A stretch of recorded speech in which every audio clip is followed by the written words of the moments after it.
بسم اللہ الرحمن الرحیم۔ السلام علیکم۔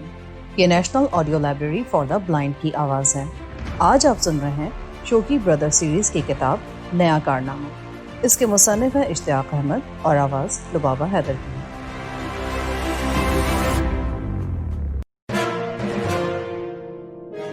میدان عمل۔ وہ آ کر اس کرسی پر بیٹھ گیا جس پر پہلے بیٹھا تھا۔ ظاہر ہے اس کے علاوہ کوئی کرسی خالی بھی نہیں تھی۔ چند لمحے تک وہ ہماری طرف بے یقینی کے عالم میں دیکھتا رہا اور ہم اس کی طرف پر اعتماد اور طنز بھری نظروں سے دیکھتے رہے۔ آخر اس نے کہا، تو تم نے اس نوجوان کو تلاش کر لیا جس کی تصویر میں نے تمہیں دی تھی؟ جی ہاں، بالکل تلاش کر لیا، میں بولا۔ بلکہ 100% تلاش کر لیا ہے؟ آفتاب بول پڑا۔ 100% سے کیا مراد؟ مراد یہ کہ اس کے تصویر والا ہونے میں 1% بھی شک نہیں ہے۔ آفتاب مسکرایا۔ اگر یہ بات غلط ثابت ہوئی تو تم لوگ نفع میں نہیں رہو گے۔ جی کیا مطلب؟ کیا کہنا چاہتے ہیں آپ؟ یہ کہ میرے خیال میں تم مجھے کوئی فرضی پتہ بتا دو گے کہ وہ نوجوان اس پتے پر ملے گا۔ میں 900 روپے تمہیں دوں گا لیکن وہ نوجوان وہاں نہیں ملے گا۔ دیکھیے جناب، ہم بے ایمان نہیں ہیں اور نہ ہی بے ایمان آدمیوں کو پسند کرتے ہیں۔ اگر آپ کو ہم پر اعتماد نہیں تو ہمارے ساتھ چلیے، ہم آپ کو اس کی شکل دکھا دیتے ہیں، اور اگر ہم سچے ہوں تو آپ ہمیں فوراً 900 روپے دے دیجیے گا، ورنہ نہیں۔ بات تو آپ کی بھی معقول ہے لیکن میں اس سے تنہائی میں ملنا چاہتا ہوں۔ خیر دیکھا جائے گا، یہ اپنے 900 روپے گن لیں اور مجھے اس کا پتہ بتا دیں۔ یہ کہہ کر اس نے پرس کھولا اور اس میں سے 100 والے کچھ نوٹ نکال کر میری طرف بڑھا دیے۔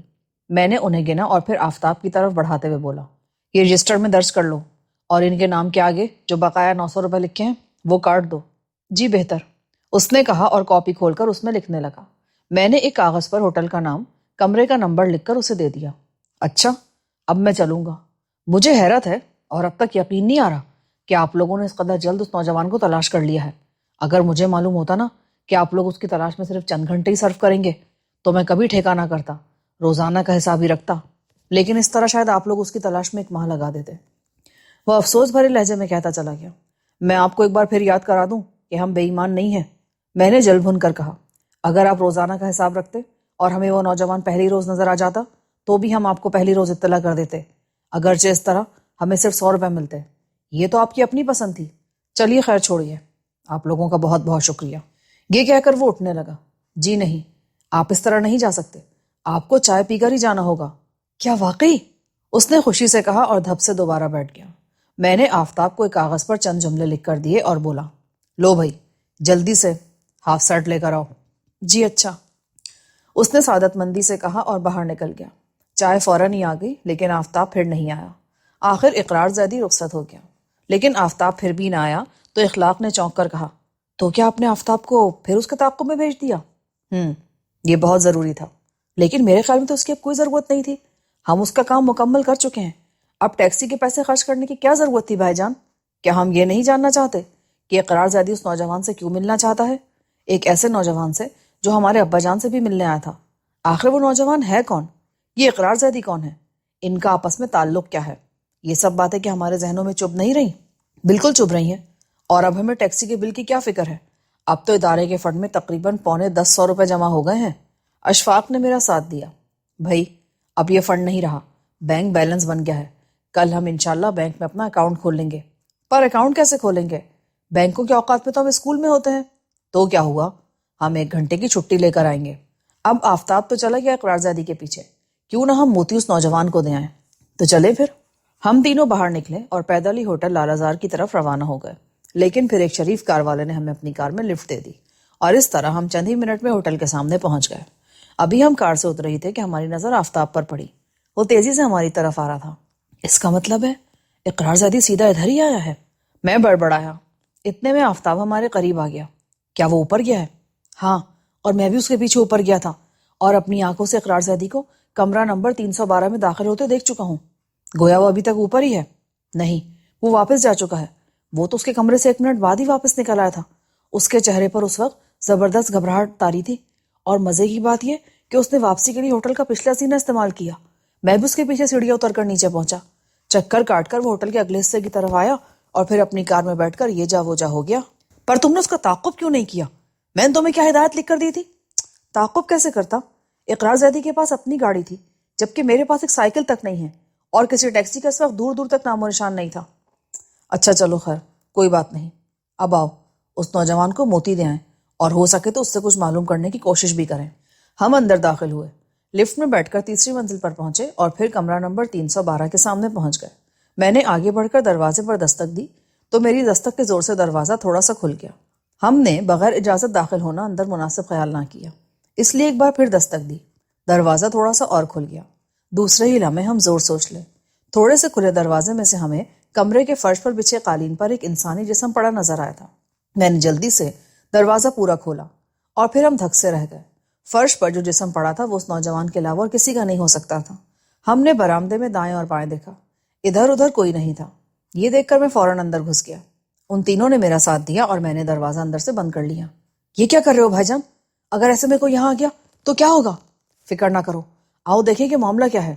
ہم اور آگے بڑھے اور پھر ہمارے اٹھتے قدم رک گئے۔ دہشت سے ہماری آنکھیں پھیل گئیں۔ نوجوان کے سینے میں خنجر دستے تک پیوست تھا، لیکن چونکہ وہ چت نہیں لیٹا ہوا تھا اس لیے ہمیں خنجر فوراً نظر نہیں آیا تھا۔ خون اس کے سینے سے نکل کر قالین پر پھیل گیا تھا اور نیلے قالین پر صاف نظر آ رہا تھا۔ میں نے کمرے کا بغور جائزہ لینا شروع کیا۔ ہمارے دل تیزی سے دھڑک رہے تھے۔ ایسے میں اگر کوئی دروازے پر آ جاتا تو ہم بری طرح پھنس جاتے۔ میں آگے بڑھ کر لاش پر جھکا اور اس کی نبض دیکھنے کے لیے ہاتھ اوپر اٹھایا۔ ہاتھ بالکل سٹ تھا، شہادت والی انگلی کا ناخن کافی بڑھا ہوا تھا اور اس کے اندرونی حصے میں خون بھرا ہوا تھا، جبکہ انگلی پر خون نہیں تھا۔ بھائی جان جلد از جلد یہاں سے نکلنے کی کوشش کریں، آفتاب نے پھنسی پھنسی آواز میں کہا۔ بھائی ہم نے اسے قتل نہیں کیا، اس لیے اتنا ڈرنے کی کیا بات ہے؟ میں نے جھلا کر کہا، حالانکہ اندر سے میں بھی ڈر رہا تھا۔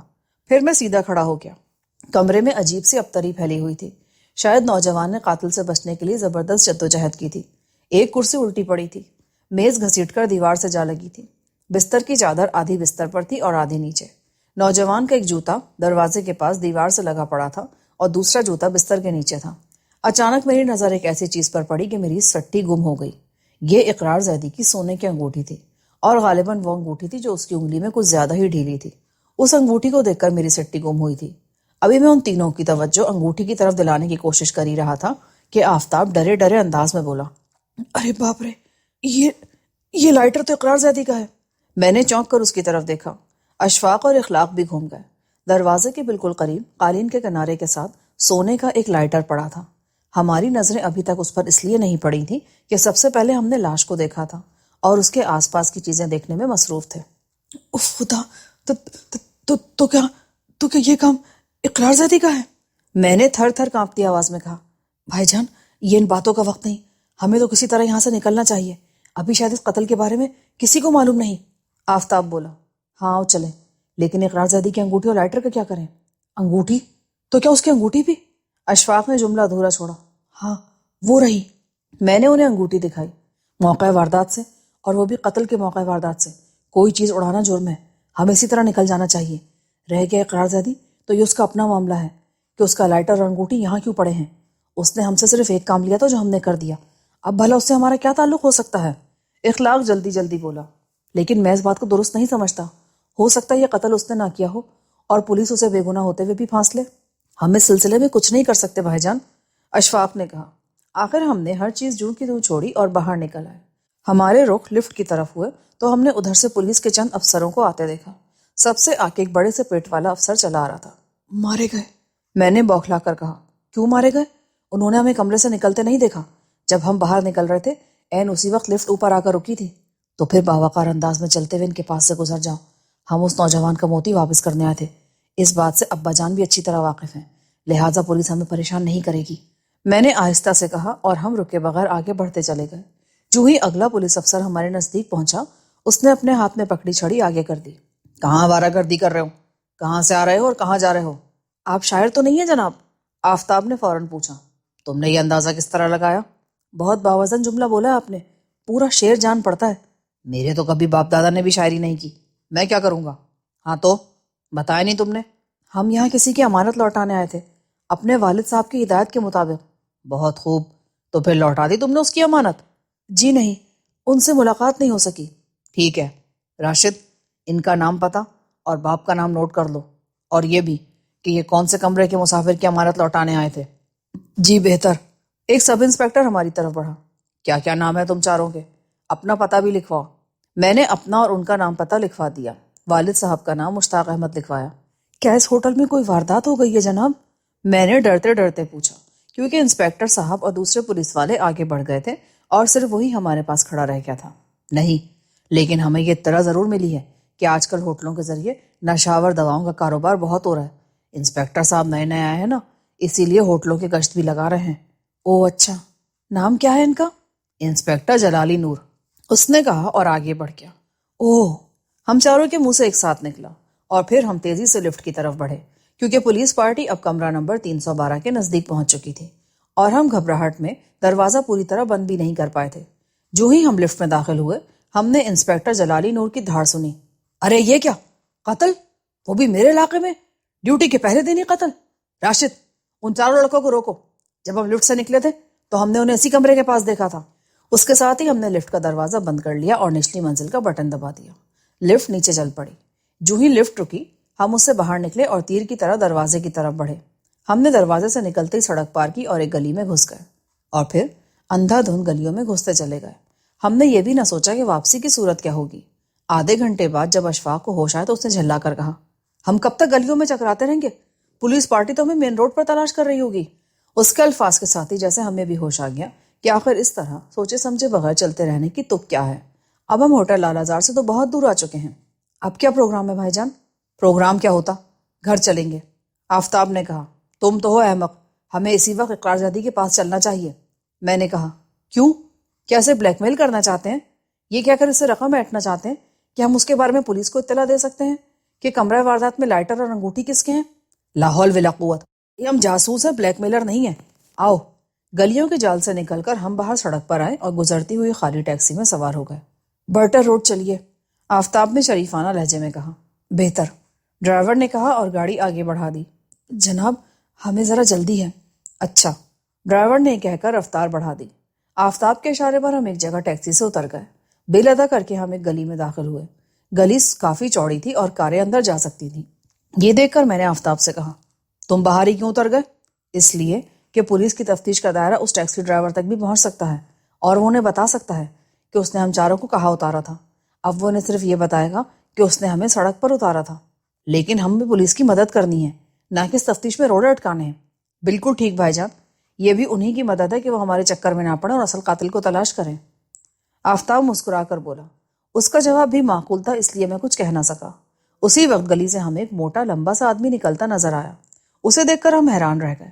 اس نے بھی ہمیں دیکھا تو ٹھٹک کر گھورنے لگا، جیسے یاد کرنے کی کوشش کر رہا ہو کہ کہاں دیکھا تھا۔ اچانک میرے منہ سے نکلا، ارے آپ تو وہی ہیں۔ کون وہی؟ وہی، یعنی ٹیلی فون محکمے کے۔ کمال ہے، آپ یہاں بھی پہنچ گئے۔ معلوم ہوتا ہے اس محکمے کے لوگ حد سے زیادہ فرض شناس ہو گئے ہیں۔ او ہو، تو تم چاروں وہ ہو جو ایک ساتھ فون بوتھ میں گھسے ہوئے تھے۔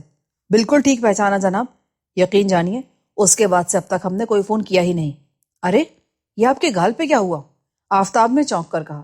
ہم تینوں کی نظر بھی اس کے گال پر پڑی۔ وہاں ایک لمبی سی سرخ لکیر نظر آ رہی تھی۔ یہ میں گر گیا تھا۔ جس جگہ گرا وہاں کانچ کا ایک لمبا سا ٹکڑا پڑا تھا، تاہم ٹکڑا زیادہ اندر نہیں دھنس سکا۔ اوہ، ہمیں افسوس ہے جناب، میں نے کہا اور ہم آگے بڑھ گئے۔ وہ سڑک کی طرف چلا گیا۔ کیا اس دور میں بھی اتنے فرض شناس لوگ موجود ہیں؟ ہاں بھائی، دنیا نیک لوگوں سے بھی خالی نہیں ہوئی۔ اسی وقت آفتاب نے ایک کوٹھی نما مکان کے دروازے کی طرف اشارہ کیا۔ دروازے پر نام کی تختی موجود نہیں تھی۔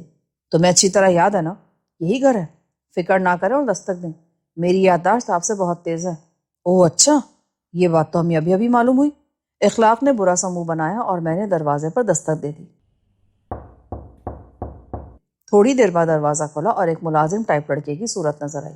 اقرار زیدی صاحب گھر پر ہیں؟ جی ہاں، ہمیں ان سے ملنا ہے، لیکن یہ ان کے سونے کا وقت ہے، وہ سونے کے لیے چلے جائیں تو پھر کسی سے نہیں ملتے۔ اب آپ صبح آئیں، پر صبح تک تو کام خراب ہو جائے گا۔ ان سے جا کر کہو کہ شوکی اینڈ کو کے کارندے آئے ہیں اور ایک بہت اہم خبر لے کر آئے ہیں۔ اگر تم نے فوراً یہ پیغام ان کو نہیں دیا تو وہ تمہیں نوکری سے نکال دیں گے، کیونکہ تم نہیں جانتے کہ ہم سے ملنا ان کا کس قدر ضروری ہے۔ نوکری سے نکال بھی دیا جائے تو کیا فرق پڑ جائے گا، یہاں سے ملتا ہی کیا ہے۔ اس لڑکے نے برا سا منہ بنایا اور پیر پٹکتا چلا گیا۔ تھوڑی دیر بعد وہ پھر آتا نظر آیا۔ صاحب آپ کو اپنے کمرے میں بلا رہے ہیں۔ ہم اس کے پیچھے اندر داخل ہوئے۔ مکان اندر سے بہت شاندار تھا، ہر چیز سے دولت مندی ٹپک رہی تھی۔ شاید اقرار زیدی صرف دوسروں کے لیے کنجوس تھا، اپنے لیے نہیں۔ آخر ہم اس کے کمرے میں داخل ہوئے۔ وہ بستر میں لیٹا تھا اور چادر اس نے سینے تک تان رکھی تھی۔ وہ عجیب سی نظروں سے گھورتے ہوئے ہمیں بولا، تم نے میرے گھر کا پتہ کیسے چلا لیا اور مجھ سے ملنے کی کیا ضرورت آن پڑی؟ آپ فوراً ایک بہترین وکیل کا بندوبست کر لیں جناب، پریشانی آپ کے دروازے پر دستک دینے ہی والی ہے۔ کیا مطلب؟ آپ کمرہ واردات میں اپنی انگوٹھی اور اپنا سگریٹ لائٹر چھوڑائے ہیں، میں نے کہا۔ اس نے بوکھلا کر اپنی درمیانی انگلی کو دیکھا اور جیب میں ہاتھ ڈالا تو اس میں سے صرف سگریٹ کیس باہر نکلا، انگلی بھی خالی تھی۔ اف خدا، اب کیا ہوگا؟ کیا آپ کے پاس کوئی اور انگوٹھی نہیں ہے؟ نہیں، اس قسم کی کوئی اور انگوٹھی نہیں ہے۔ تب پھر آپ صرف یہی کر سکتے ہیں کہ شہر کے سب سے بہترین وکیل کی خدمات فوری طور پر حاصل کر لیں اور اسے ساری بات سچ سچ بتا دیں۔ سچ سچ سے تمہاری کیا مراد ہے؟ اس نے بوکھلا کر کہا، جو کچھ آپ کمرہ واردات میں کرائے ہیں وہ سب کچھ بتا دیں۔ لیکن میں نے تو وہاں کچھ بھی نہیں کیا۔ جب میں نے دیکھا کہ وہ مر چکا ہے تو میں فوراً کمرے سے نکل آیا۔ تب پھر آپ کی انگوٹھی اور لائٹر وہاں کیسے گر گئے؟ جب میں اندر داخل ہو رہا تھا تو لائٹر میرے ہاتھ میں تھا۔ نوجوان کو قالین پر پڑا دیکھ کر میرے ہاتھ پیر پھول گئے اور لائٹر ہاتھ سے گر گیا۔ گھبراہٹ میں اسے اٹھانے تک کا خیال میرے ذہن سے نکل گیا۔ میں یہ دیکھنے کے لیے بے خیالی میں آگے بڑھ گیا کہ وہ زندہ ہے یا مر چکا ہے، اس لیے جھک کر اس کی نبض ٹٹولی۔ اسی وقت میری نظر خنجر پر پڑی اور میں دہشت زدہ ہو گیا۔ فوراً اٹھا اور باہر نکل آیا۔ غالباً جب میں نے جھک کر اس کی نبض دیکھی اس وقت انگوٹھی گر گئی تھی۔ تو آپ یہ کہنا چاہتے ہیں کہ قتل آپ نے نہیں کیا؟ ہاں، یہی حقیقت ہے۔ خدا کرے عدالت کو آپ کی اس بات پر یقین آ جائے۔ اب آپ ایسا کیجئے کہ اپنے وکیل کو فون کیجئے۔ آپ ہمارے موکل رہ چکے ہیں، اس لیے ہم نے اپنا فرض جانا کہ آپ کو حالات سے باخبر کر دیں۔ تو آپ لوگ وہ لائٹر اور انگوٹھی اٹھا کے کیوں نہیں لائے؟ میرے خیال میں تو آپ ایسا بہت آسانی سے کر سکتے تھے۔ ہاں، کر سکتے تھے، لیکن اچھے شہری پولیس کے کام میں رکاوٹ نہیں ڈالا کرتے، قانون کی مدد کیا کرتے ہیں۔ ابھی تو ہمیں پولیس کو جا کر یہ بھی بتانا ہے کہ ہم نے سے ایک نے آپ کو مقتول کے کمرے میں گھستے دیکھا تھا۔ نہیں، ایسا مت کیجیے گا۔ افسوس، یہ تو ہمیں کرنا ہی پڑے گا کیونکہ یہ ہمارا فرض بنتا ہے۔ اگر آپ کو یہ بتانے کے لیے یہاں نہ آنا ہوتا تو ہم پہلے سب کچھ پولیس کو بتا دیتے۔ یہ کہہ کر ہم چاروں اٹھ کھڑے ہوئے۔ ارے ٹھہرے بھائی، پولیس مجھے بہت پریشان کرے گی۔ اگر آپ اسے یہ نہ بتائیں کہ یہ لائٹر اور انگوٹھی کس کے ہیں تو ان کے فرشتوں کو بھی خبر نہیں ہوگی اور وہ کبھی مجھ تک نہیں پہنچ سکیں گے۔ لہٰذا کیا کسی طرح ایسا نہیں ہو سکتا کہ آپ پولیس کو کچھ نہ بتائیں؟ جی نہیں، ایسا ہونے کی کوئی بھی صورت نہیں۔ اور اگر میں کچھ پیسوں کی پیشکش کروں تو؟ تب بھی یہ ممکن نہیں، اشفاق نے کہا۔ دیکھیں، میں اتنی سی بات کے لیے 1000 روپے دینے کو تیار ہوں۔ نہیں، ہم ہرگز ایسا نہیں کر سکتے۔ جو ہم آپ کے لیے کر سکتے تھے کر چکے ہیں۔ اچھا چلے، میں آپ کو 2000 دے دوں گا۔ ہم وہ نہیں جو بک جاتے ہیں۔ اگر قتل آپ نے نہیں کیا تو پھر آپ کو ڈرنے کی کیا ضرورت ہے؟ بات تو آپ کی بھی ٹھیک ہے، لیکن میں پولیس کے چکر میں نہیں پڑنا چاہتا۔ وہ تو اب آپ پڑ ہی چکے ہیں۔ یہ کہہ کر میں نے چلنے کے لیے قدم اٹھایا۔ 1 منٹ، میں 5000 روپے دینے کو تیار ہوں۔ آپ کو چاہیے یہ 5000 آپ اپنے وکیل کو دے دیجئے۔ اچھا 10,000 لے لیں۔ افسوس، آپ ہمیں غلط سمجھ رہے ہیں۔ ہم اس ملک میں رہتے ہیں، ہمیں اس کی بہتری کے لیے ہی سوچنا چاہیے، اور ملک کی بہتری اس میں ہے کہ یہاں کا ہر رہنے والا مضبوط کردار کا مالک ہو، اور اس کے لیے ہم میں سے ہر ایک کو کوشش کرنا پڑے گی۔ یہ کہہ کر ہم چاروں وہاں سے چل دیے۔ 10,000 میں بھی بات نہیں ہو سکتی کیا؟ اقرار زیدی نے قدرے جھلا کر کہا۔ ہم نے کوئی جواب نہیں دیا اور برابر قدم اٹھاتے رہے۔ پھر ہم نے اس کے قدموں کی آواز سنی۔ شاید وہ ہمارا پیچھا اتنی آسانی سے چھوڑنا نہیں چاہتا تھا۔ ٹھیک ہے بھائی، 20,000 میں معاملہ طے کر لیں، اس نے بلند آواز میں کہا۔ 50,000، وہ پھر حلق پھاڑ کر بولا۔ 1,00,000۔ ہمیں غصہ آ گیا۔ میں بھنا کر اس کی طرف پلٹا۔ شاید آپ کے پاس بے تحاشا دولت ہے، لیکن ہر شخص دولت سے نہیں خریدا جا سکتا۔ السلام علیکم۔ یہ کہتے ہوئے میں باہر نکل آیا۔ وہ تینوں بھی میرے ہمراہ تھے۔ ہم اپنے گھر پہنچے، صدر دروازے کی طرف سے گئے، دیکھا کہ وہاں پولیس کی گاڑیاں کھڑی ہیں۔ ہیں؟ یہاں پولیس کی گاڑیوں کا کیا کام؟ آفتاب نے حیران ہو کر کہا۔ ابا جان آخر محکمہ سراغ رسانی کے مشہور و معروف سراغ رساں رہے ہیں۔ کچھ آفیسر ان سے ملنے کے لیے آئے ہوں گے یا کسی کیس کے سلسلے میں مشورہ کرنے آئے ہوں گے۔ دونوں ہی باتیں ہو سکتی ہیں۔ آؤ ذرا ہم بھی ڈرائنگ روم میں ایک نظر ڈال لیں تاکہ ابا جان کو معلوم ہو جائے کہ ہم آ چکے ہیں، کیونکہ ہمیں ان کے ملاقاتی اور سفید موتی کے بارے میں بھی تو ان کو اطلاع دینی ہے۔ ڈرائنگ روم کا دروازہ ہمیں کھلا ملا۔ ہمارے قدموں کی آواز سن کر ابا جان ہمارے نزدیک پہنچنے سے پہلے ہی بول اٹھے۔ ادھر ہی آ جاؤ تم چاروں، یہاں تمہارا انتظار ہو رہا ہے۔ ہم اندر داخل ہوئے اور پھر چونک گئے۔ اندر انسپکٹر جلالی نور اپنے نائب راشد اور دوسرے افسروں کے ساتھ بیٹھا تھا۔ ان سب کے چہروں پر غصے کے آثار تھے۔ لیجئے، آ گئے آپ کے ثبوت۔ کیوں بھائی، یہ کیا معاملہ ہے؟ تم لوگ ان کے آگے سے بھاگے کیوں؟ جی نہیں، ہم ان کے آگے سے ہرگز نہیں بھاگے۔ ان کے نائب راشد صاحب نے ہمارا نام اور پتہ نوٹ کر لیا تھا اور خود ہمیں جانے کی اجازت دی تھی۔ یہ ٹھیک ہے، لیکن پھر میں نے اپنے آدمیوں کو ان کے پیچھے دوڑایا تو یہ بھاگ کھڑے ہوئے۔ جلالی نور نے تل ملا کر کہا، دیکھیے جناب، جب راشد صاحب نے ہمیں جانے کی اجازت دے دی تو ہم لفٹ میں سوار ہو گئے۔ لفٹ سے نیچے اتر کر ہم ہوٹل سے باہر آ گئے۔ ہم نے اپنے پیچھے پولیس کے کسی آدمی کو آتے یا دوڑتے نہیں دیکھا۔ پھر ہمیں یہ بات کس طرح معلوم ہوتی کہ پولیس کے آدمی ہمیں پکڑنے کے لیے آ رہے ہیں؟ کیوں جلالی نور صاحب، اب آپ کیا کہتے ہیں؟ یہ کہ آپ کے صاحبزادے بہت زیادہ چالاک ہیں۔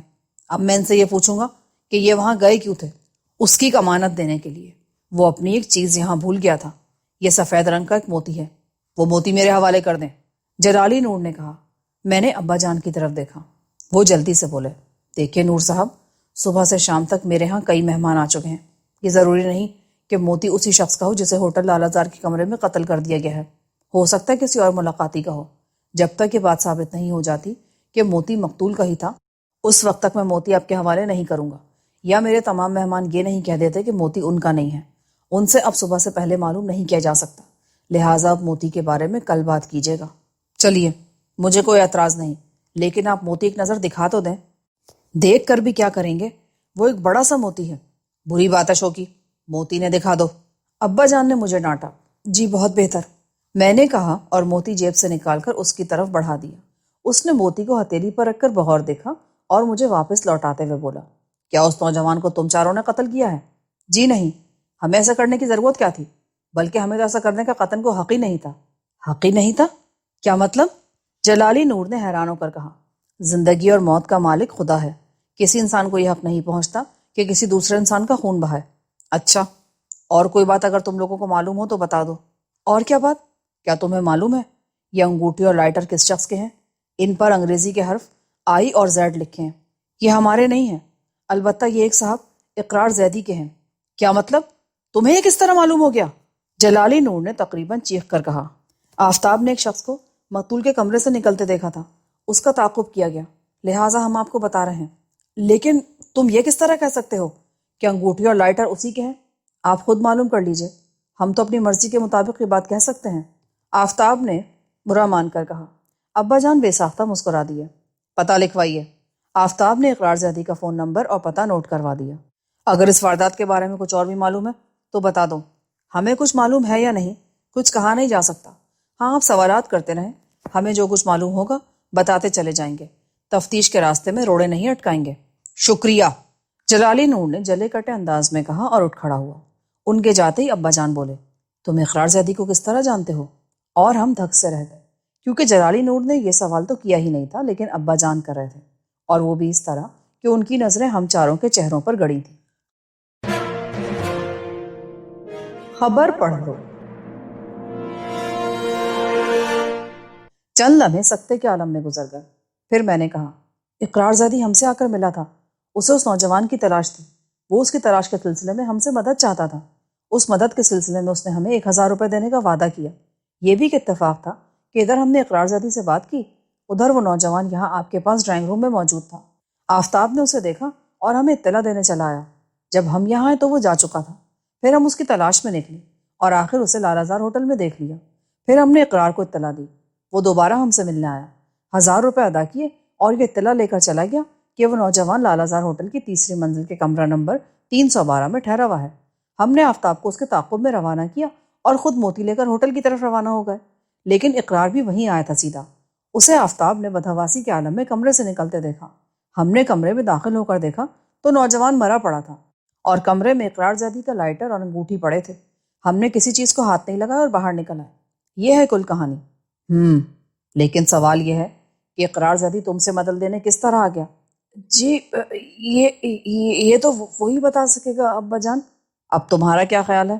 ہمارا خیال یہ ہے کہ اقرار زیدی نے قتل نہیں کیا، ورنہ کبھی وہ اپنا لائٹر اور انگوٹھی وہاں چھوڑ کر نہیں آتا۔ اس میں تو اتنی بھی ہمت نہیں تھی کہ لاش دیکھنے کے بعد اپنی دونوں چیزیں ہی اٹھا لیتا۔ خیر، اب میرا مشورہ سنو، اس معاملے سے بالکل الگ ہو جاؤ۔ انسپیکٹر جلالی نور تم چاروں سے بہت ناراض اور خار کھائے ہوئے لگتا ہے، کہیں وہ تمہیں بھی نہ گھسیٹ لے۔ میری اس سے آج پہلی ملاقات ہوئی ہے، نہ وہ مجھے جانتا ہے اور نہ میں اسے۔ میرا تعارف بھی اس کے اسسٹنٹ راشد نے کرایا تھا۔ جی بہت بہتر، اگر آپ کا یہی مشورہ ہے تو ہم الگ ہو جاتے ہیں۔ لیکن ابا جان، اگر اس نوجوان کو اقرار زیدی نے قتل نہیں کیا تو پھر آخر کس نے کیا؟ کسی کو اس سے کیا دشمنی تھی؟ آپ نے تو بتایا تھا کہ وہ دوست ملک سے آیا ہوا تھا اور 1 آدھ مہینے ٹھہرے گا یہاں پر۔ ہاں یہ ٹھیک ہے، لیکن میں نے تمہیں یہ بھی تو بتایا تھا کہ اس نے اپنے بارے میں مجھے کچھ نہیں بتایا تھا، بس صرف اتنا کہا تھا کہ مجھ سے ملنے کا اسے بہت شوق تھا، لیکن پڑوسی ملک میں رہنے کی وجہ سے وہ مل نہیں سکتا تھا۔ تو کیا وہ ہے ہمارے ہی ملک کا؟ ہاں وہ ہمارے ہی ملک کا ہے، نہ جانے دوست ملک کس سلسلے میں گیا ہوا ہے۔ معاملہ حد درجے پراسرار ہے، اس سے الگ ہونے کو بالکل جی نہیں چاہتا۔ اخلاق نے کہا، اگر تم اس معاملے سے الگ نہ ہوئے تو انسپیکٹر جلالی نور کو اپنا دشمن بنا لو گے۔ میری یہ بات یاد رکھنا، میں نے اس کی باتوں سے یہ اندازہ لگایا ہے کہ وہ جس کیس کی تفتیش کر رہا ہو اس میں کسی دوسرے کی دخل اندازی کو پسند نہیں کرتا۔ ہاں وہ 1,000 روپے کہاں ہیں؟ جی وہ تو آفتاب کے پاس ہیں، وہ اقرار زیدی کو واپس کراؤ۔ انہوں نے بوکھلا دینے والی بات کہی۔ جی کیا فرمایا؟ واپس کرائیں؟ ہاں بھائی، اتنی سی مدد کے لیے 1,000 روپے نہیں لیا کرتے، لوگوں کی مدد تو بغیر کسی لالچ کے کی جاتی ہے۔ لیکن ابا جان، ہم نے اس نوجوان کو تلاش کرنے کے سلسلے میں بڑی دوڑ دھوپ کی ہے، اپنی ٹانگیں تھکائی ہیں، اور پھر اقرار زیدی نے باقاعدہ سودا طے کیا تھا۔ اس کے باوجود میں یہی کہوں گا کہ اس کے 1,000 روپے اس کو لوٹا دو۔ ابا جان، وہ کوئی غریب آدمی نہیں ہے، 8 انگلیوں میں 16 تونے کی انگوٹھیاں پہنتا ہے، اس کا سگریٹ کیس اور لائٹر بھی سونے کے ہیں، گھر بھی اس کا بہت شاندار ہے، گھر کی ہر چیز سے ہمارا ٹپکتی ہے۔ تو ٹپکتی رہے، ہمیں اس سے کیا؟ ابا جان، خدا کے لیے اپنے فیصلے پر نظر ثانی کیجیے، گھر کے حالات کو نظر میں رکھیے، ہمارے لیے تعلیم حاصل کرنا بھی مشکل ہوتا جا رہا ہے۔ تو کیا ان 1,000 سے تم تعلیم پوری کر لو گے؟ جی نہیں۔ تو پھر کر کے آؤ واپس۔ اسی وقت امی جان کمرے میں داخل ہوئی۔ لڑکوں، میں نے تمہاری اور تمہارے ابا جان کی باتیں باہر کھڑے ہو کر سن لی ہیں۔ معاف کرنا، ویسے میں تم چاروں کو اس 1,000 روپے کا پوری طرح حقدار خیال کرتی ہوں۔ بیگم، تم اس معاملے میں نہ بولو۔ بہت بہتر ابا جان، ہم آپ کے حکم کی تعمیل کریں گے، لیکن اس سے پہلے ہمیں اجازت دیجیے کہ ہم آپ سے کچھ عرض کر سکیں۔ آخر میں نے کچھ سوچ کر کہا، ضرور عرض کرو، لیکن شرط یہ ہے کہ آپ ناراض نہیں ہوں گے۔ چلو منظور ہے، نہیں ہوں گے ناراض۔ امی جان، آپ گواہ رہیے گا، ابا جان نے ناراض نہ ہونے کا وعدہ کیا ہے۔ میری گواہی کو تو یہ چٹکیوں میں اڑا دیں گے۔ اچھا لیکن آپ گواہ تو رہیے نا۔ اچھا بھائی، رہ جاتی ہوں۔ شکریہ امی جان۔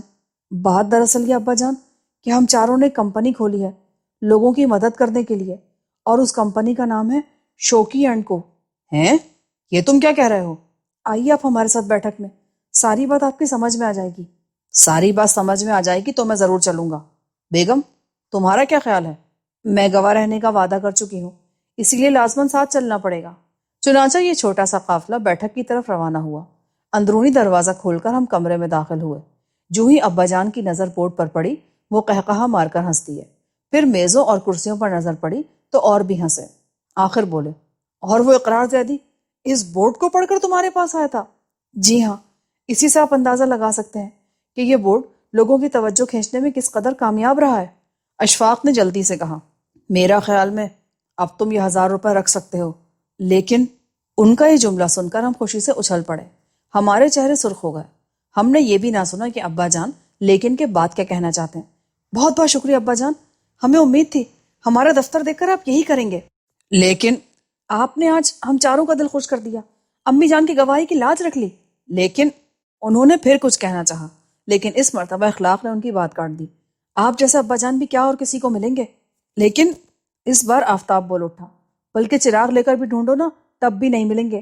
لڑکوں، یہ کیا ٹرٹر کیے جا رہے ہو؟ پہلے اپنے ابا جان کو بات مکمل کر لینے دو۔ ارے ویری سوری ابا جان۔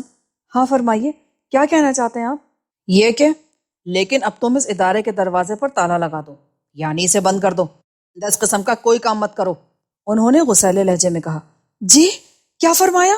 ہم نے ایک ساتھ کہا، اور ہمیں یوں لگا جیسے ہمارے جسموں سے جان نکلتی جا رہی ہو۔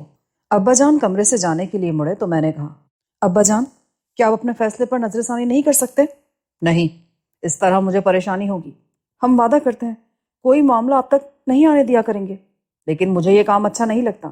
ابا جان، ہم ایک بار اپنے پیروں پر کھڑا ہو جانے کا موقع دے دیجئے، جو کام آپ کو پسند ہوگا ہم صرف وہی کریں گے۔ میری آنکھوں میں آنسو آ گئے۔ آنسو دیکھتے ہی امی جان کی آنکھیں بھی آنسوؤں سے بھر گئیں، ان تینوں کی آنکھیں بھی آنسو اگلنے کے لیے تیار ہو گئیں۔ ابا جان نے جو یہ منظر دیکھا تو بوکھلا کر، ارے یہ کیا؟ جی یہ پتہ نہیں یہ کیا ہے؟ آفتاب بوکھلا کر بولا، نانا بھائی مجھے ان سے بہت ڈر لگتا ہے۔ جی کیا مطلب؟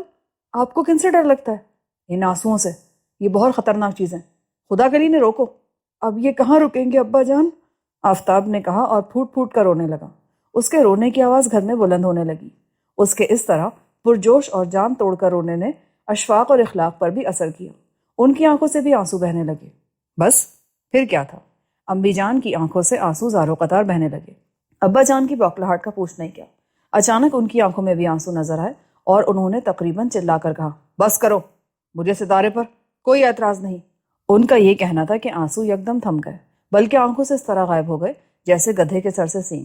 انہوں نے ہمیں حیرت بھری نظروں سے دیکھا۔ ہیں، یہ آنسو کہیں مصنوعی تو نہیں تھے؟ ہم فلم ایکٹر نہیں ہیں ابا جان، آفتاب نے برا مان کر کہا۔ ہاں یہ بھی ٹھیک ہے، تو اب ہمیں اجازت ہے نا؟ دیکھو بھائی، اجازت تو ہے، لیکن قانون سے کبھی نہیں ٹکرانا، اس کا ہمیشہ احترام کرنا، کبھی کوئی ایسا کیس نہ لینا جس میں قانون شکنی کا ذرا سا بھی شبہ ہو، اور معاملہ مجھ تک نہ آنے دینا۔ بہت بہتر ابا جان، آپ فکر نہ کریں، ہم آپ کی ہدایات پر پوری طرح عمل کریں گے، میں نے خوش ہو کر کہا۔ اور انسپیکٹر جلالی نور سے بچ کر رہنا، مجھے وہ سخت آدمی معلوم دیتا ہے۔ جی اچھا۔ اور اس طرح ہم نے یہ مارکا مار لیا۔ ہم ان کے پاس سے اٹھ کر سونے کے لیے کمرے کی طرف جانے ہی لگے تھے کہ وہ اچانک بول اٹھے، اور سنو، یہ موتی بھی اپنے پاس ہی رکھو، اب یہ بھی ہمیں پولیس کے حوالے ہی کرنا ہوگا، کیونکہ یہ اس نوجوان کے علاوہ کسی اور کا نہیں ہو سکتا۔ یہ کہہ کر انہوں نے موتی مجھے دے دیا۔ میں نے اسے ایک اندرونی اور خفیہ جیب میں رکھ لیا۔ پھر ہم اپنے کمرے میں سونے کے لیے چلے گئے۔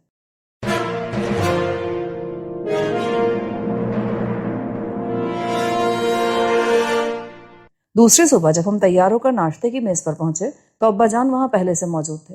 وہ اخبار میں گم تھے۔ قدموں کی آواز سن کر انہوں نے سر اٹھایا۔ لو بھائی، خبر پڑھ لو۔ جی، خبر پڑھ لیں؟ لیکن کون سی خبر؟ یہ رہی۔ ہم نے خبر پڑھی اور سناٹے میں آ گئے۔ رات ہی پولیس نے اقرار زیدی کو اس نوجوان کے قتل کے الزام میں گرفتار کر لیا تھا۔ نوجوان کا نام اب تک کسی کو نہیں معلوم تھا۔ پوری خبر میں ان کا کہیں ذکر موجود نہیں تھا۔ اقرار زیدی کے وکیل کا نام البتہ ضرور اخبار میں دے دیا گیا تھا۔ ہمیں یہی ڈر تھا۔ ویسے کیا آپ بتا سکتے ہیں یہ وکیل کس پائے کا ہے؟ اس شہر کا سب سے مشہور وکیل ہے، اور وہ کل ہی عدالت میں اقرار زیدی کی ضمانت کی کوشش کرے گا۔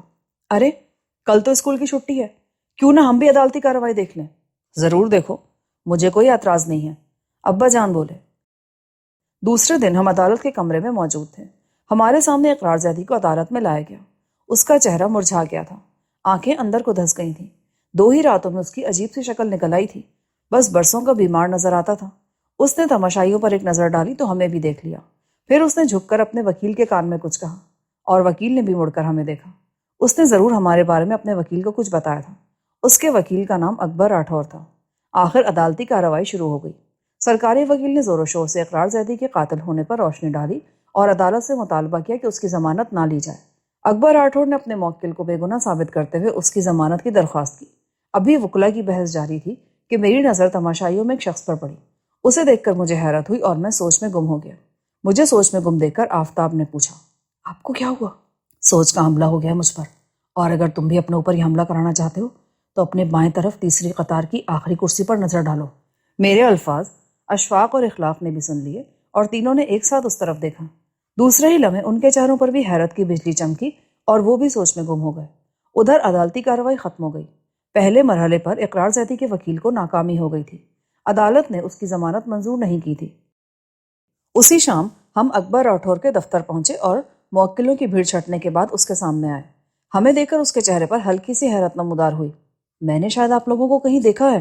جی ہاں، آج صبح عدالت میں دیکھا تھا، جب اقرار زیدی نے آپ کو ہماری طرف دیکھنے کے لیے کہا تھا۔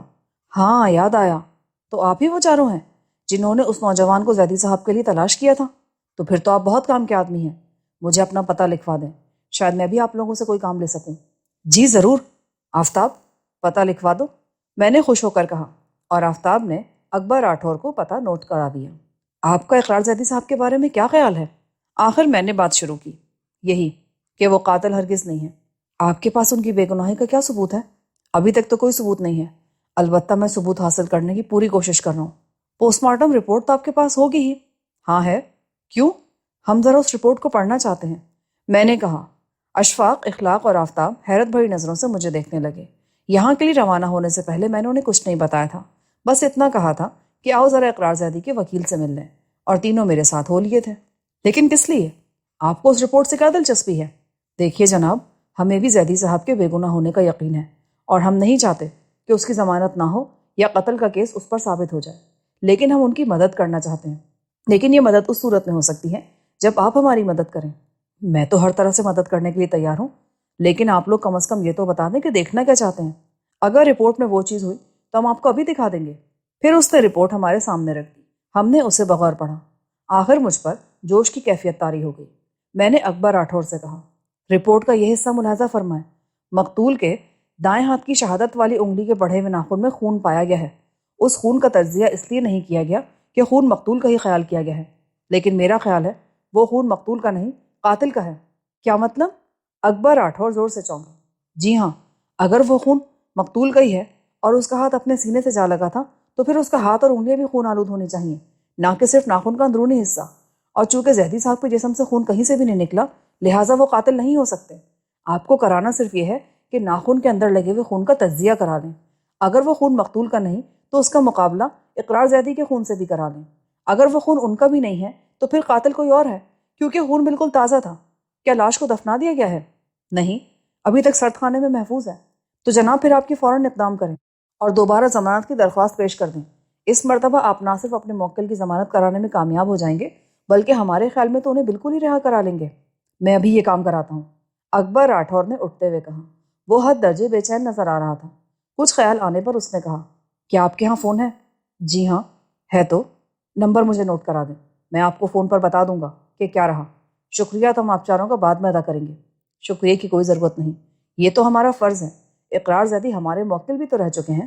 نمبر نوٹ کرانے کے بعد ہم وہاں سے سیدھے گھر آئے اور اپنا دفتر کھول کر بیٹھ گئے۔ ابھی 2 گھنٹے بھی نہیں گزرے ہوں گے کہ امی جان کی آواز سنائی دی، لڑکوں تمہارا فون ہے۔ ہم اندر دوڑے گئے۔ دوسری طرف اکبر راٹھور کی کپکپاتی آواز آئی، ہیلو، کون صاحب؟ اوہ آپ ہی ہیں؟ میں اکبر راٹھور۔ آپ لوگوں کا خیال بالکل درست نکلا۔ ناخن کے اندرونی حصے میں پھنسا ہوا خون نہ مقتول کا ہے اور نہ اقرار زیدی کا۔ بس تو پھر آپ ضمانت کی درخواست دے دیجئے۔ دے چکا ہوں، صبح پھر کیس لگے گا، اخبار میں بھی پوری تفصیل دے چکا ہوں۔ چلیے شکر ہے، امید ہے اب زیدی صاحب بچ جائیں گے۔ کیا کہا آپ نے؟ امید نہیں، امید نہیں، یقین کہیے۔ کل ہم ان کی ضمانت کرا لیں گے اور پہلی تاریخ پر ہی اقرار زیدی کے خلاف مقدمہ خارج ہو جائے گا۔ پھر پولیس ڈھونڈتی پھرے گی اصل قاتل کو۔ تو کل آپ لوگ عدالت آ رہے ہیں نا؟ جی، کل تو ہمیں اسکول جانا ہے۔ آپ لوگ 1 گھنٹے کی چھٹی لے کر بھی نہیں آ سکتے؟ اچھی بات ہے، ہم کس وقت آئیں؟ میں ٹھیک 11 بجے کیس لگوانے کی کوشش کروں گا۔ بہت بہتر، ہم آنے کی پوری کوشش کریں گے، میں نے کہا اور اس نے فون رکھ دیا۔ اس طرح تو کیس اور الجھ گیا ہے۔ اب سوال یہ پیدا ہوتا ہے کہ قاتل کون ہے؟ اس کی اس نوجوان سے کیا دشمنی تھی اور اقرار زیدی کا نوجوان سے کیا تعلق تھا؟ اشفاق بولا، یہ بات تو اب شاید ہمیں اکبر راٹھور سے معلوم ہو جائے۔ اقرار زیدی نے تو اسے بتا ہی دیا ہوگا۔ اخلاق بولا، بات تو ٹھیک ہے بھائی، میں نے کہا اور اکبر راٹھور صاحب کو فون کرنے کے لیے ریسیور کی طرف ہاتھ بڑھا دیا۔ کیا آپ فون کریں گے؟ آفتاب نے پوچھا۔ ہاں، اتنی سی بات کے لیے راٹھور صاحب کے دفتر جانے کی کیا ضرورت ہے؟ لیکن ہمیں فون کرنے کی اجازت نہیں ہے بھائی جان۔ آفتاب نے مجھے یاد دلایا۔ بھائی اب ہمارے حالات بدل گئے ہیں۔ میں نے منہ بنایا اور اکبر راٹھور کے نمبر ڈائل کرنے لگا۔ دوسری طرف سے فوراً ہی جواب دیا گیا، اکبر راٹھور۔ جی میں شوکی انکو سے بات کر رہا ہوں۔ معاف کیجیے، ابھی ہم فون پر بات کر رہے تھے، اس وقت یہ بات پوچھنے کا خیال نہیں آیا تھا۔ کیا بات؟ اس نوجوان کا اقرار زیدی سے کیا تعلق تھا؟ ہاں یہ بات انہوں نے مجھے بتائی ہے۔ نوجوان دراصل اقرار زیدی کا چھوٹا بھائی ہے۔ یہ بات تو سرکاری وکیل نے بھی اب معلوم کر لی ہے اور وہ اسی بنیاد پر اب کیس لڑنے کا ارادہ رکھتا ہے۔ وہ یہ ثابت کرنے کی کوشش کرے گا کہ اقرار زیدی نے اپنے چھوٹے بھائی کو اس لیے قتل کر دیا کہ جائیداد میں سے اس کو حصہ نہ دینا پڑے۔ بات دراصل یہ ہے کہ اقرار زیدی کا چھوٹا بھائی بچپن میں گھر سے بھاگ گیا تھا۔ اس وقت وہ 6ٹھی جماعت میں پڑھتا تھا۔ اقرار زیدی کی باپ نے اسے پورے ملک میں تلاش کرایا، لیکن وہ اسے کہیں نہ مل سکا۔ آخر وہ مر گیا۔ ماں تو پہلے ہی مر چکی تھی۔ باپ نے مرنے سے پہلے وصیت میں لکھوایا کہ اس کا چھوٹا بیٹا اگر واپس آ جائے تو بڑا بھائی اسے آدھا حصہ ادا کر دے۔ لیکن سوال یہ ہے کہ زیدی صاحب کے پاس اپنے چھوٹے بھائی کی تصویر کہاں سے آ گئی؟ انہیں ہی کس طرح معلوم ہو گیا کہ ان کا بھائی اس شہر میں آیا ہوا ہے؟ تصویر اور ایک اور خط۔ خود چھوٹے بھائی ابرار زیدی نے اپنے بڑے بھائی کو بذریعہ ڈاک بھیجا تھا اور اس خط میں اس نے لکھا تھا کہ میں آپ کا چھوٹا بھائی ہوں جو بچپن میں گھر سے چلا گیا تھا۔ تقدیر نے مجھے کہیں کا کہیں پہنچا دیا ہے۔ 1 ماہ تک میں آپ کے شہر آ رہا ہوں تو میں آپ سے ملنے کے لیے نہیں آ سکوں گا کیونکہ میری زندگی کچھ اور ہی ڈھپ سے گزر رہی ہے۔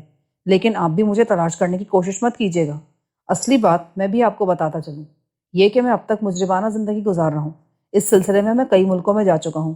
میرا تعلق ایک گروہ سے ہے۔ اب میں زندگی سے تنگ آ چکا ہوں۔ مجرمانہ زندگی ترک کر دینا چاہتا ہوں، لیکن مجھے ڈر ہے کہ میرے ساتھی مجھے زندگی چھوڑنے نہیں دیں گے کیونکہ میں بعد میں پولیس کو ان کے بارے میں بتا سکتا ہوں، اس لیے ہو سکتا ہے کہ وہ لوگ میرا پیچھا کریں۔ بین الاقوامی گروہوں کے لوگ ایسے گروہ سے الگ ہو جائیں تو انہیں زندہ رہنے نہیں دیا جاتا، لیکن پھر بھی میں نے الگ ہونے کا فیصلہ کر لیا ہے، زندگی رہے یا نہ رہے۔ میں بہت ہی خفیہ طریقے سے آؤں گا اور آپ سے ملنے کی کوشش نہیں کروں گا، اس طرح گروہ کے لوگ آپ تک بھی پہنچ سکتے ہیں، لہٰذا میں وقت گزرنے کا انتظار کروں گا اور مناسب وقت پر خود ہی آپ سے مل لوں گا۔ آپ بھی صبر سے انتظار کیجیے گا، میں ایک روز آپ تک ضرور پہنچوں گا۔ اس خط کے ساتھ ایک تصویر بھی تھی جو انہوں نے آپ کو دے دی۔ دراصل وہ چاہتے تھے کہ خفیہ طور پر اپنے بھائی کا پتہ چلا کر اسے گھر لے جائیں تاکہ وہ دشمنوں سے محفوظ ہو جائے، لیکن ہوا یہ کہ آپ نے ابرار زیدی کو تلاش کر لیا اور وہ اس سے ملنے کے لیے روانہ ہو گئے، لیکن اس سے صرف چند منٹ پہلے وہ ہلاک کیے جا چکے تھے۔ یہاں تک کہہ کر وکیل صاحب چپ ہو گئے۔ اوہ، تو یہ بات تھی؟ جی، تب تو معاملہ بالکل صاف ہے، اس گروہ کے کسی آدمی نے ابرار زیدی کا خاتمہ کیا ہے۔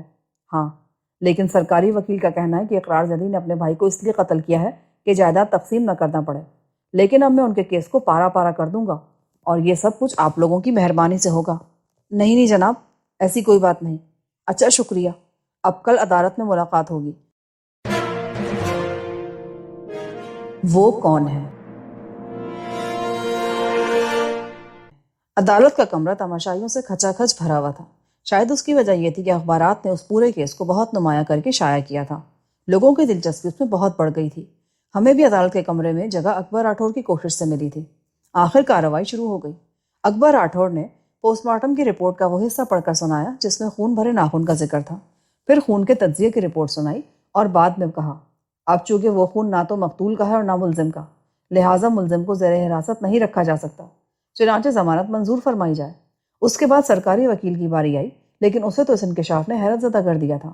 اس نے تمام رپورٹیں لے کر پڑھی اور بولا، ان حالات میں مجھے بھی ضمانت منظور کیے جانے پر کوئی اعتراض نہیں ہے۔ ہم کیس کی اسرار تفتیش کریں گے، قاتل بچ نہیں سکتا۔ اس دوران میں تماشائیوں پر نظر دوڑاتا رہا تھا اور کافی بے چین تھا۔ پھر یکایک میری بے چینی رفع ہو گئی۔ ادھر ضمانت کی خوشخبری نے اقرار زیدی کے چہرے پر رونق بکھیر دی۔ جج صاحب فائل بند کرنے ہی لگے تھے کہ میں اٹھتے ہوئے بلند آواز میں بول پڑا، لیکن جناب والا، تفتیش میں وقت اور پیسہ ضائع کرنے کی کیا ضرورت ہے جبکہ قاتل عدالت میں ہی موجود ہے؟ یہ الفاظ کہتے ہی میں بیٹھ گیا۔ عدالت میں ایک لمحے کے لیے سناٹا طاری ہو گیا۔ پھر جج صاحب کی گونجیلی آواز کانوں سے ٹکرائی، کون بولا تھا؟ کھڑا ہو جائے۔ کیا اس عدالت کے احترام کے بارے میں کچھ معلوم نہیں؟ میں سہم کر کھڑا ہو گیا۔ اکبر راٹھور مجھے دیکھ کر بھوچنکا رہ گیا، کیونکہ یہ جملے کہتے وقت بھی وہ مجھے نہیں دیکھ سکا تھا۔ اقرار زیدی نے بھی آنکھیں پھاڑ پھاڑ کر مجھے دیکھا، لیکن میں تو جج صاحب کو دیکھ رہا تھا۔ میں معافی چاہتا ہوں جناب عالی، میرے منہ سے جوش کے عالم میں جملہ نکل گیا، ورنہ میں عدالت کے احترام سے بخوبی واقف ہوں۔ اس کے ساتھ ہی مجھے ڈر تھا کہ اگر میں نے عدالت کے طریقہ کار پر عمل کرتے ہوئے پہلے سرکاری وکیل سے جا کر بات کی اور پھر انہوں نے اپنی کارروائی شروع کی تو اس موقع سے فائدہ اٹھا کر کہیں قاتل فرار نہ ہو جائے، لہٰذا میں ایک بار پھر معافی چاہتا ہوں۔ خیر، تمہیں معافی دی جاتی ہے تو تمہارے خیال میں قاتل اس وقت عدالت میں موجود ہے؟ جج صاحب کے لہجے میں حیرت تھی۔ سرکاری وکیل بھی پھیلی ہوئی آنکھوں سے مجھے دیکھ رہا تھا۔ تمام تماشائیوں کی نظریں مجھ پر جمی تھیں۔ اشفاق، اخلاق اور آفتاب مجھے ایسے دیکھ رہے تھے جیسے میرا دماغ چل گیا ہو۔ جی ہاں، اسے کٹہرے میں بلایا جائے، میں ثابت کر دوں گا۔ کون ہے وہ؟ وہ رہا، آخری قطار میں، آخری کرسی پر۔ سب کی نظریں ادھر گھوم گئیں۔ اشفاق، اخلاق اور آفتاب نے جو ہی اس آدمی کو دیکھا وہ زور سے اچھلے اور دوسرے تماشائی ادھر ٹکرا گئے، لیکن اس وقت تکلیف کا احساس کسے تھا؟ کوئی اور موقع ہوتا تو لوگ ان تینوں پر الٹ پڑتے اور میں بیچ بچاؤ کراتا نظر آتا۔ تو تمہارے خیال میں یہ شخص قاتل ہے اور تم یہ بات ثابت بھی کر سکتے ہو؟ جی ہاں، اسے کٹہرے میں طلب کیا جائے۔ مسٹر، آپ کٹہرے میں آ جائیں۔ وہ شخص گھبرائے وسا اٹھا اور کٹہرے میں آ کر کھڑا ہو گیا۔ اقرار زیدی کٹہرے سے نکل کر اکبر راٹھور کے پاس کھڑا ہو گیا۔ ہاں بھائی، کرو ثابت۔ جناب والا، اس شخص کے بائیں گال کو غور سے دیکھا جائے، ایک لمبا سا ناخن کا زخم صاف نظر آئے گا۔ میرا دعویٰ ہے کہ یہ زخم مقتول کے ناخن لگنے سے آیا ہے۔ اس خون کی جو مقتول کے ناخن میں تھا پہلے سے رپورٹ یہاں موجود ہے۔ اب اگر اس شخص کے خون کا تجزیہ کرایا جائے اور وہ رپورٹ اس سے ملا کر دیکھی جائے تو یہ قاتل ہے، ورنہ نہیں۔ لیکن بھائی، یہ کیا بات ہوئی بھلا؟ جی کیا مطلب؟ کیا تم ہر اس شخص کو قاتل تصور کرنے لگو گے جس کے گال پر زخم کا نشان ہے؟ یہ بات نہیں ہے جناب والا، اس کیس میں ہم بھی شامل رہے ہیں۔ اقرار زیدی نے اپنے بھائی کو ہمارے ذریعے تلاش کرایا تھا۔ ابرار زیدی کو تلاش کرتے جب ہم نے اقرار زیدی کو پبلک فون بوتھ سے فون کیا اور بوتھ سے باہر نکلے تو یہ صاحب بوتھ سے منہ لگائے کھڑے تھے۔ پھر انہوں نے ہمیں گھورنا شروع کر دیا اور بتایا کہ یہ محکمہ ٹیلی فون کے آدمی ہیں اور یہ کہ ہم 4 آدمی بوتھ میں گھسے فون کیوں کر رہے تھے۔ ہم نے ان سے معافی مانگی، لیکن یہ اس وقت دراصل ہماری گفتگو سننے کی کوشش فرما رہے تھے۔ ہماری نظروں میں آئے بغیر انہیں ہٹنے کا موقع نہیں مل سکا، اس لیے انہوں نے بہانہ کر دیا۔ دوسری مرتبہ یہ ہمیں اس وقت ملے جب ہم اقرار زیدی کے گھر جا رہے تھے۔ اس وقت یہ اس گلی سے نکل رہے تھے جس میں اقرار زیدی رہتے ہیں۔ ہمارا اور ان کا آمنا سامنا ہوا۔ واضح ہے کہ اس وقت ہم ابرار زیدی کی لاش دیکھ کر ان کے گھر آئے تھے۔ ہم نے ان کے گال پر بالکل تازہ زخم کا نشان دیکھا۔ انہیں دیکھ کر حیران بھی ہوئے کہ یہ ٹیلی فون کے محکمے کے ملازم ہیں جو ایک ہی وقت میں شہر کے مختلف علاقوں کا دورہ کر رہے ہیں، اور وہ بھی پیدل۔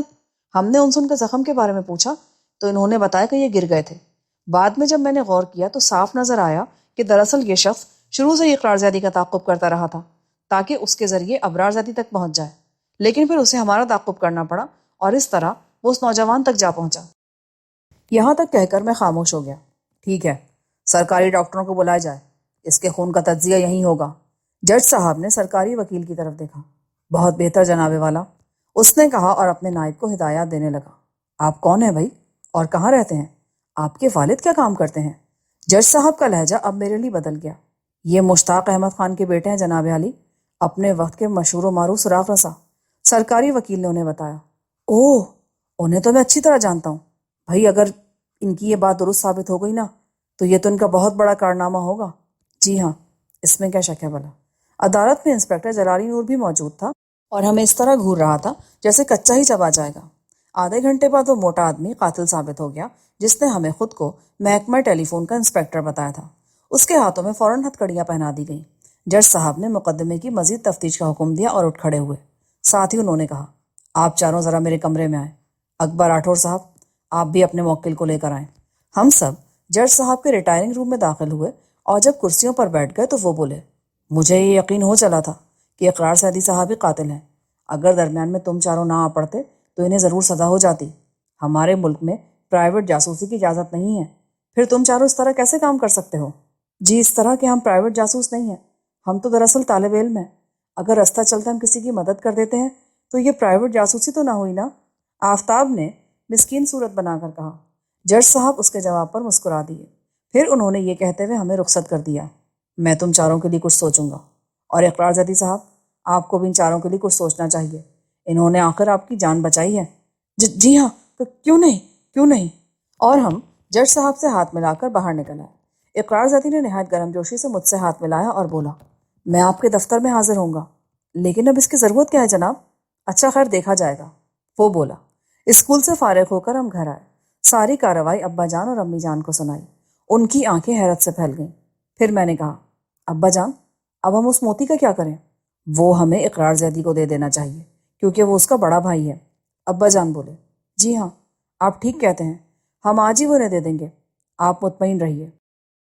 شام کے 7 بجے اقرار زیدی اور اکبر راٹھور ہمارے ادارے کے دفتر آئے۔ ان کے ہاتھ میں ایک چھوٹا سا بریف کیس تھا۔ آتے ہی اقرار زیدی نے کہا، اس کیس کا سہرا تم چاروں کے سر ہے، اس لیے میں یہ بریف کیس تم لوگوں کی نظر کرتا ہوں۔ جی بھلا ہم اس بریف کیس کا کیا کریں گے؟ اسے کھول کر دیکھیے۔ میں نے بریف کیس کھولا۔ وہ 100 روپے کے نوٹوں کی گڈیوں سے لبالب بھرا ہوا تھا۔ یہ کیا ہے؟ یہ آپ کی کوششوں اور محنت کا حقیر سا معاوضہ ہے۔ ابرار کی تلاش کے بعد بھی تو آپ لوگوں نے اس کیس پر کام کیا ہے، لیکن وہ ہم نے آپ کے کہنے سے نہیں، اپنی مرضی سے کیا تھا جناب۔ کچھ بھی ہو، اس کا فائدہ تو مجھے ہی پہنچا ہے نا، اس کے باوجود ہم یہ نہیں لیں گے۔ ہمارے والد اس بات کو ہرگز پسند نہیں کریں گے، تو ان کے سامنے معاملہ رکھ دیتے ہیں۔ ہاں ضرور، آپ کوشش کر کے دیکھ لیجئے۔ لیکن وہی ہوا جو میں نے کہا تھا۔ ابا جان محنت کے بغیر کسی کمائی پر ایمان نہیں رکھتے تھے۔ انہوں نے ایک پیسہ بھی لینے سے انکار کر دیا۔ اقرار زیدی نے یہ بھی کہا کہ جج صاحب نے انہیں ایسا کرنے کی ہدایت کی تھی، اس پر بھی ابا جان نے انکار ہی کیا، اور آخر وہ شکریہ ادا کر کے رخصت ہو گئے۔ دوسرے دن میں نے تینوں کو ساتھ لیا اور آئی جی صاحب کے دفتر پہنچ گیا۔ چپراسی ہمیں نہیں جانتا تھا، اس کے اندر پہنچنے میں آدھا گھنٹہ لگ گیا۔ آئی جی صاحب انوار عالم نے ہمیں دیکھا اور مسکرا دیے۔ ہم ابا جان کے ساتھ ان کے پاس کئی بار آ چکے تھے۔ میں اخبار میں پڑھ چکا ہوں، تم ضرور اپنے باپ کا نام روشن کرو گے، لیکن بھائی ہمارے ملک میں پرائیویٹ جاسوسی کی کوئی اجازت نہیں ہے۔ انہوں نے بھی جج صاحب والی بات ہی کہی۔ جج صاحب نے کل بھی یہی کہا تھا، اور آفتاب نے ان کی بات سن کر جواب دیا تھا۔ میرے خیال میں آپ بھی وہی جواب سن لیجئے۔ یہ کہہ کر میں نے آفتاب کے الفاظ دہرا دیے اور وہ مسکرا اٹھے۔ پھر میں نے جیب میں ہاتھ ڈالا اور وہ سفید موتی نکالا۔ یہ سفید موتی ہم آپ کی نظر کرنے آئے ہیں۔ کیا مطلب؟ یہ موتی تمہیں کہاں سے ملا؟ یہ مقتول ابرار زیدی کا ہے، اس سے ہمارے ڈرائنگ روم میں گر گیا تھا۔ پر تم یہ مجھے کیوں دے رہے ہو؟ اس کے بھائی کو دو نا۔ ہم نے یہ ابا جان سے اسی نظریے سے لیا تھا، لیکن افسوس اب ہم یہ اسے نہیں دے سکتے۔ کیوں؟ وہ حیران ہو کر بولے۔ ہم نے رات کا 3/4 حصہ جاگ کر گزارا ہے۔ 2 دن سے ہم یہ برابر سوچتے رہے کہ آخر ابرار زیدی ہمارے گھر کیوں آیا تھا، وہ ابا جان سے کیوں ملنا چاہتا تھا۔ آخر ہم اس نتیجے پر پہنچے کہ وہ یہ موتی گرانے آیا تھا۔ کیا مطلب؟ میں نے ابھی بتایا ہے نا کہ ہم 3/4 رات جاگے صرف اس موتی کے لیے، اور آخر ہم یہ جان گئے کہ ابرار زیدی نے یہ موتی کیوں گرایا تھا۔ اوہ، کیوں گرایا تھا؟ یہ دیکھیے۔ یہ کہہ کر میں نے موتی کو چٹکی میں پکڑا اور زور سے دبایا۔ اچانک وہ کسی ننھی سی ڈبیا کی طرح کھل گیا اور اس میں سے ایک نہایت باریک تہ در تہ کاغذ نکل کر آئی جی صاحب کی میز پر گر گیا۔ ان کی آنکھیں حیرت سے پھیل گئیں۔ انہوں نے اس کاغذ کی تہیں کھولی اور اسے میز پر سیدھا کر کے اس پر جھک گئے۔ چند سیکنڈ بعد وہ زور سے اچھلے۔ ان کے چہرے پر ایک ایسی حیرت کا عالم نظر آیا جسے الفاظ میں بیان نہیں کیا جا سکتا۔ خدا، یہ تو اس گروہ کی مکمل تفصیل ہے۔ ان کا ہیڈ کوارٹر کہاں ہے، کس کس ملک میں، اور کہاں کہاں اس کی شاخیں ہیں، یہاں تک کہ اس کی شاخ ہمارے ملک میں بھی موجود ہے۔ ان کی کپ کپاتی آواز ہمیں حیران نہ کر سکی، کیونکہ ہم تو پہلے اس کاغذ کو دیکھ چکے تھے اور اندازہ لگا چکے تھے کہ اس میں کیا کچھ ہو سکتا ہے۔ یہ تم لوگوں کا ایک ایسا کارنامہ ہے جس کی مثال نہیں مل سکتی۔ میں تم لوگوں کے بارے میں سوچوں گا۔ جی، تو آپ بھی سوچیں گے؟ اخلاق نے بوکھلا کر پوچھا۔ کیا مطلب؟ جی، وہ کل جج صاحب بھی یہی کہہ رہے تھے کہ میں تم لوگوں کے بارے میں کچھ سوچوں گا۔ آئی جی صاحب ہنس پڑے۔ شام کو ابا جان نے موتی کے بارے میں پوچھا تو ہم نے کہا وہ ہم نے اس کے اصل مقام تک پہنچا دیا ہے، یعنی اقرار زیدی کے حوالے کر دیا۔ جی نہیں ابا جان، آئی جی صاحب کو دیا ہے۔ یہ کیا بات ہوئی؟ موتی کا بھلا ان سے کیا تعلق؟ جی وہ بات یہ ہے کہ اشفاق ہکلا کر رہ گیا، اور جب ہم نے انہیں بات بتائی تو ان کے چہرے پر بھی بالکل ویسی حیرت نظر آئی جیسی آئی جی صاحب کے چہرے پر نظر آئی تھی، اور جسے ہم الفاظ میں بیان کر ہی نہیں سکتے تھے۔ تو پھر کیا بتائیں کہ وہ حیرت کیسی تھی؟ یہاں پر اس کہانی کا اختتام ہوتا ہے۔